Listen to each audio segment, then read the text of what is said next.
C'est une œuvre exceptionnelle, estimée à plusieurs dizaines de millions d'euros, détenue dans un lieu ultra sécurisé et tenu secret. Pour la première fois, nous la filmons. Ce monochrome d'Yves Klein est au cœur d'une bataille judiciaire entre sa propriétaire et son ancienne avocate qui aurait tenté de se l'approprier.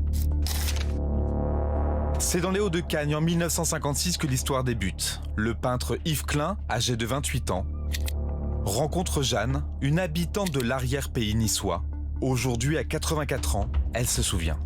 J'ai rencontré au travers d'amis qui me l'ont présenté. À l'époque, c'est là où il a développé ses premiers monochromes bleus. L'artiste peint ce tableau et l'offre à la jeune femme. Mais depuis 10 ans, Jeanne et son ancienne avocate se disputent la propriété du tableau, comme le souligne l'actuel conseil de l'octogénaire. On peut imaginer qu'un tableau de cette valeur, à la fois historique, documentaire et financière, détenu par une personne âgée, seule, avec des problèmes de santé, sans héritier, c'est évidemment quelque chose qui peut attirer. L'ancienne avocate affirme en garde à vue que sa cliente lui a donné le tableau et pour preuve, elle présente un écrit qui, selon elle, l'atteste. Je vous affirme que ce courrier a été rédigé devant moi, dans mon cabinet, par Jeanne B.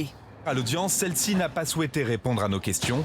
Relaxée en première instance, elle voit aujourd'hui ses déclarations contestées par une expertise judiciaire qui juge que ce document est faux. L'acte de donation daté du 26 février 2019 présente les caractéristiques d'une écriture imitée. La propriétaire historique de ce monochrome espère, elle, récupérer son œuvre.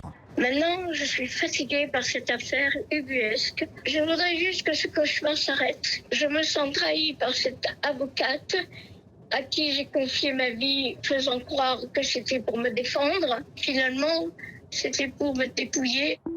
La justice devra dire dans les prochaines semaines à qui appartient ce tableau.